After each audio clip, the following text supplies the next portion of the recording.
ये brake shoe fitting कर रहा हूँ मैं। रियर वाला ब्रेक शू है, पीछे का जो ब्रेक शू होता है वो फिटिंग कर रहा हूँ नया। ये देखो ये ब्रेक शू हो चुका है फिटिंग। और जो इसका केम है, केम को एडजस्ट करना पड़ रहा है क्योंकि ये आगे पीछे करना पड़ेगा। एडजस्टिंग बहुत ज़्यादा आगे जा रही थी। फ्रंट वाला जो ये रहा फ्रंट वाला ब्रेक शू, इसको भी कर लेते हैं फिटिंग। ये रहा फ्रंट का OTC कंपनी का, काफ़ी बढ़िया ब्रेक शू, देखने में काफ़ी खूबसूरत और बढ़िया दिख रहा है देखो, और बढ़िया आता है। और जिसकी एडजस्टिंग है देखो ये बहुत ज़्यादा आगे चली जा चुकी है, इस वजह से ब्रेक नहीं लग रही है। और फ्रंट वाले की बात करें तो फ्रंट वाली की भी एडजस्टिंग बहुत आगे चली गई, इस वजह से ब्रेक इसमें भी नहीं लग रही।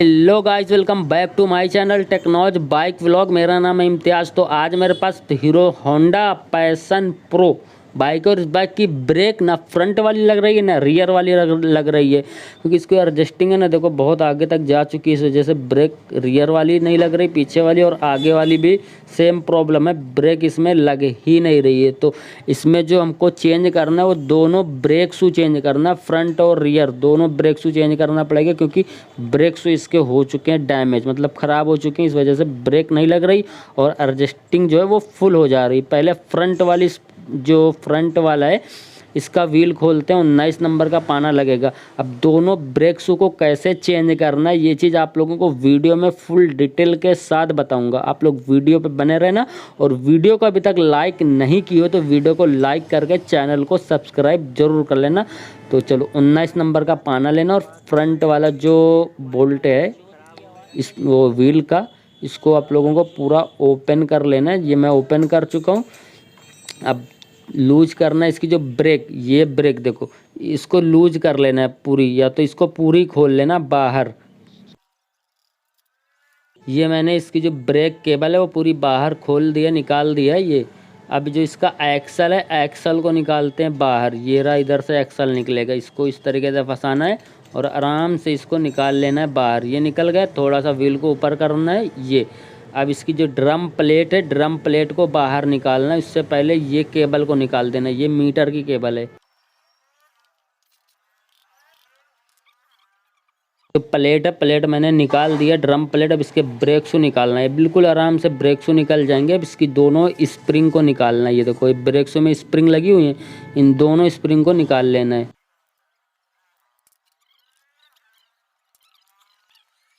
अब इसमें थोड़ी सी मैं ऑयलिंग ग्रीसिंग कर रहा हूँ यहाँ पे, जिस जगह पे ब्रेक शू को हमको बैठाना है, नए वाले ब्रेक शू, यहाँ पे दोनों साइड में हल्की हल्की से ग्रीस मैंने लगा लिया। अब जो इसमें ब्रेक शू डालने वाला हूँ उसको दिखाता हूँ कौन से कंपनी का ब्रेक शू डल रहा है और कैसे फिटिंग करना है वो भी बताता हूँ। ये रहा OTC कंपनी का ब्रेक शू, काफ़ी बढ़िया ब्रेक शू आता है। एक बात बताऊं भाई, इसके जो ब्रेक शू आता है उससे तो काफ़ी बढ़िया ये मुझे लगा।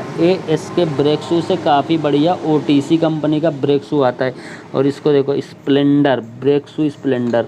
अब इसको फटाफट से निकालते हैं बाहर। ये इसकी जो प्राइस है वो तो मैंने आप लोगों को दिखाई दिया है, प्राइस कितनी है। इसको खोलते हैं, इसको बाहर निकालते हैं। देखो पैकिंग वगैरह काफ़ी बढ़िया इसकी आती है। इसके से बढ़िया ब्रेक शू ये आते हैं, ये चीज़ याद रखना भाई। अब इसको मैं बाहर निकाल लेता हूँ और ब्रेक शू का जो क्वालिटी है, क्वालिटी एक बार चेक कराता हूँ, उसके बाद इसको फिटिंग करेंगे। ये देखो ये इसकी क्वालिटी है, देखो काफ़ी बढ़िया और बढ़िया तरीके की क्वालिटी है। यानी इसके से काफ़ी बढ़िया मेरे को ये ब्रेक शू लगते हैं। मैं यही ब्रेक शू लगाता हूँ और काफ़ी बढ़िया चलते भी हैं, ये नहीं कि। और ये देखो इसकी क्वालिटी ही बिल्कुल अलग है। चलो बहुत हो गया, इसका जो ब्रेक शू है वो फिटिंग करते हैं। सबसे पहले स्प्रिंग को यहाँ पे बैठाते हैं, ये स्प्रिंग, दूसरी स्प्रिंग को भी यहाँ से बैठा लेते हैं।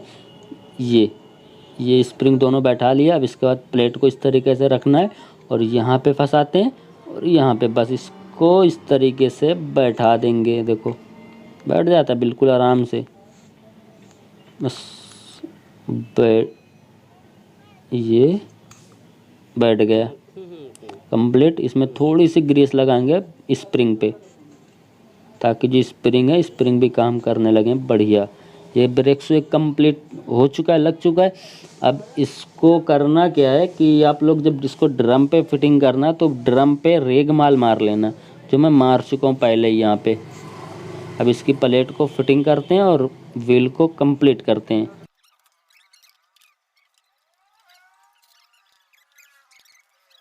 जो केबल है, केबल की एडजस्टिंग पहले देखते हैं कितनी आगे जा रही है। ये काफ़ी ज़्यादा आगे जा रही है, ये देखो, ये इसको पीछे करना पड़ेगा।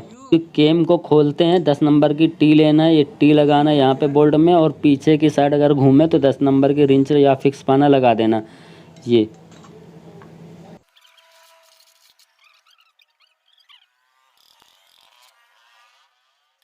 थोड़ा सा मैंने इसे पीछे किया है, थोड़ा सा और आगे कर लेता हूँ। अब देखता हूँ कितने पे आ रही है रजिस्टर। ये ठीक आ रही, बिल्कुल सही है। अब इसको लगा के वापस से टाइट कर देते हैं।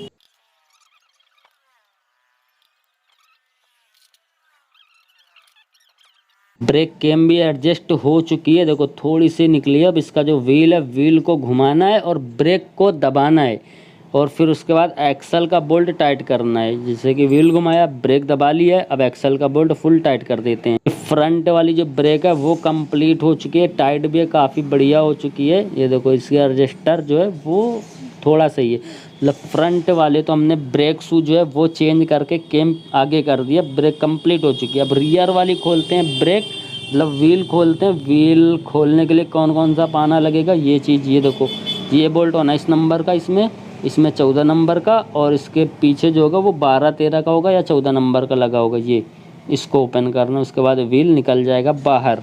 यहाँ पे एक बार और समझा देता हूँ। ये मैंने खोला 19 नंबर का, इसको बाहर निकाला, ये इसकी रजिस्टर है, रजिस्टर बाहर निकाल लिया। ये अब इसके बाद ये ब्रेक का बोल्ट था 14 नंबर से, पाने से खोलेगा। ये इसको पीछे की तरफ खींच के इसको अलग कर देना है, ये निकाल लेना। इसकी स्प्रिंग निकले तो निकाल लेना, नहीं लगी रहने देना। ये नहीं निकल रही तो इसको मैं लगी रहने देता हूँ। और उसके बाद ये प्लेट, ड्रम प्लेट की ये जो पट्टी आती, इसको खोलना है, इसको हम बाहर निकाल देते हैं। ये निकल गए, इतना मैंने खोल लिया। अब इसका जो एक्सल है वो बाहर निकालना है।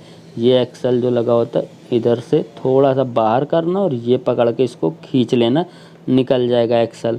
किसी किसी बाइक में हार्ड होता है, मतलब टाइट होता है, किसी किसी बाइक में निकल जाता है।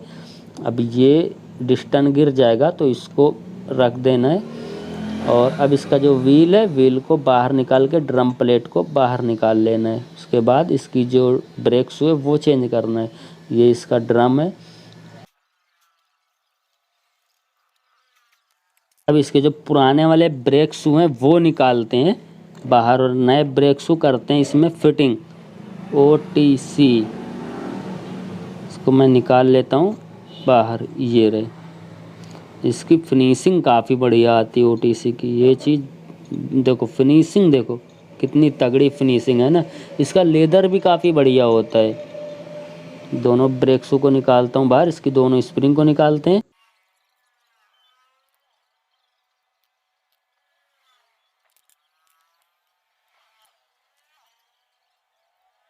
दोनों स्प्रिंग मैंने नए ब्रेक शू में लगा दिया है।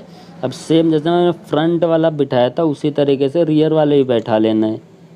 ये देखो बैठ गया। अब इसकी जो स्प्रिंग है, स्प्रिंग पे थोड़ा सा ग्रीसिंग कर देना। ये चलो, ये कंप्लीट हो गया। रियर वाला भी जो ब्रेक शू है वो लग चुका है। अब इसका जो ड्रम है, ड्रम पे मैंने पहले ही पॉलिश पेपर मार लिया था, उसको क्लीन कर लिया था ड्रम को।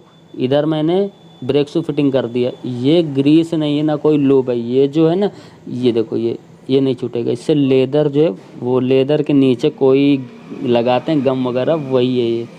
अब इसका जो व्हील है, व्हील को फिटिंग कर देते हैं। देखो यहाँ पे रबर गिर जाएंगे तो रबर को बैठा लेना है इस तरीके से चारों। मतलब 2 तो लगी हुई थी, 2 गिर गई थी। ये अब इसका व्हील फिटिंग करते हैं। बट डिस्टन लगाना मत भूलना। ये देखो, ये वाला डिस्टन जो था ना, गिरा था, वो यहाँ पे लगेगा। अब एक्सल को पूरा अंदर डालना है। ये अब इसको टाइट करना है।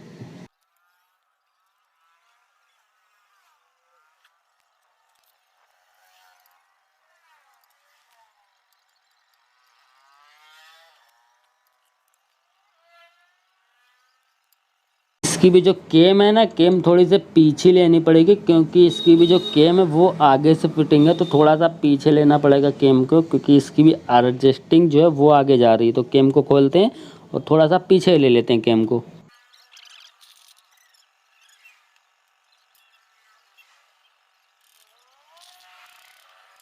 अब इस केम को मैं एडजस्ट कर लेता हूँ अपने हिसाब से। तो चलो इसको देखते हैं, ट्राई करते हैं कहाँ पे ये सेट होगी। अब थोड़ा सा ये ज़्यादा पीछे हो गई, थोड़ा सा और आगे करते हैं। 1 मिनट, बस इतने पे चेक करते हैं। सही है ना, बिल्कुल मेरे को तो राइट लग रही है, थोड़ा सा ऊपर आगे ही लग रही, थोड़ा सा और पीछे कर लेता हूँ। ये अभी ये बिल्कुल ठीक है, देखो 1 मिनट निकल गई वापस से। ये बिल्कुल ठीक, इतने पे कंप्लीट टाइट कर देते हैं।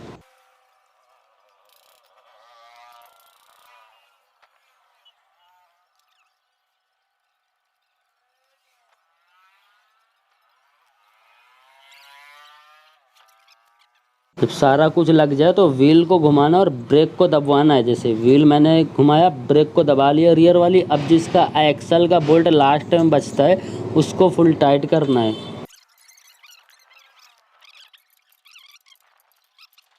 फाइनली हो चुका कंप्लीट, फ्रंट और रियर व्हील दोनों हो चुके हैं कंप्लीट, दोनों ब्रेक शू हो चुके हैं चेंज।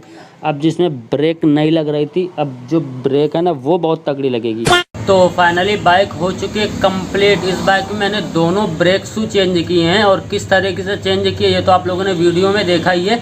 बाकी इसके दोनों केम भी आगे पीछे करने पड़े थे, क्योंकि केम बहुत ज़्यादा पीछे जा रहे थे और जो चूड़ी है वो ज़्यादा निकल रही थी, तो उसका भी लेवल हमने लिया। और बाकी ब्रेक शू कैसे चेंज करना है ये चीज़ आप लोगों को वीडियो में फुल जानकारी मिल गई होगी। तो चलो ये वीडियो करते हैं एंड। ये वीडियो कैसी लगी आप लोग मुझे कमेंट्स करके ज़रूर बताना। अभी तक आप लोगों ने इस वीडियो को लाइक नहीं किया तो इस वीडियो को लाइक करके अपने दोस्तों में इस वीडियो को शेयर कर देना, और मेरे चैनल पर नए हो तो चैनल को सब्सक्राइब जरूर कर लेना। मिलते हैं नेक्स्ट और बेस्ट वीडियो के साथ।